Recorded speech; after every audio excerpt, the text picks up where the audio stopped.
Hey guys, Lewis here from swaphelper.com with the 2001 Dev Excursion. As you guys know, well, first let me say something. As I move the camera around, you may see flashing in the cluster. I'll even put my hand in front of it, makes it happen. For whatever reason, you get those artifacts in the video, but they're, when you see it in person, it's perfect. But like, you see that, and then take my hand away. Not sure what that's about with the camera. I've tried changing frame rates, everything. I can't get it to go away, but some days it'll do it when I record stuff, and some days it doesn't. So as you guys know, this has a 2010 King Ranch dash in it, which I haven't finished installing because I've been working on all the development for other things. And one of the questions I get quite a bit now that we've shipped the cluster helper and it supports the 2008 to 2016 clusters is, hey, I've got an 8 to 10 dash and I'd really like to run the 11 to 16 cluster. Is there any way I can do that? And of course, right out of the box, of course, it'll plug in and it'll work in your truck. But the problem is that if you're running an 8 to 10 steering column, you don't have the buttons to control the cluster. So what I did is I came up with a way to use the 3 stock buttons on the bezel here, which are the reset, setup, and info, to control the cluster. So you won't get complete functionality because obviously we're going from 5 buttons down to 3, but you'll get enough to use pretty much everything. So we've got down, which will let you scroll all the way through. Reset in this case is basically the OK or the select. So like we can go in and go to settings, and we can go, say, down to language.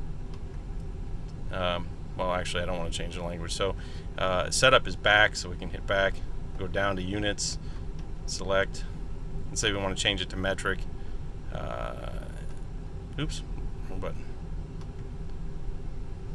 Down, select metric. And then now if we go back, you'll see that our mileage is now in kilometers.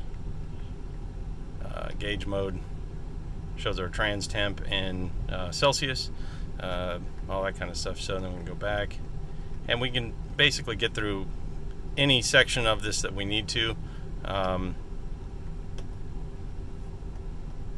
through and look at everything. Now, where do you lose functionality? For instance, when you go to the trip and you select that, you cannot select the B trip with the buttons because there's no way to scroll to the right because we only have 3. We basically have select or OK, left, and down. Now, I don't think that's the end of the world. I mean, these trucks didn't have 2 trips to begin with, so you end up with a single trip. But other than that, it works just fine. So this might be a service that we'll offer to modify these buttons, which will be available on our website.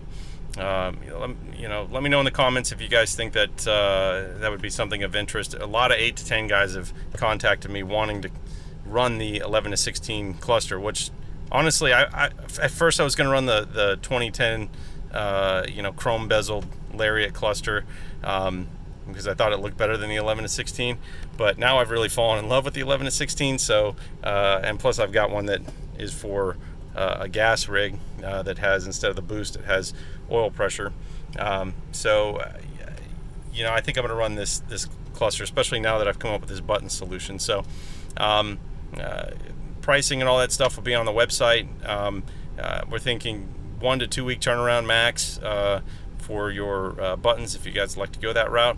And then this weekend, hopefully we'll get some additional videos up regarding the column helper and the 02 to 07 cluster helper.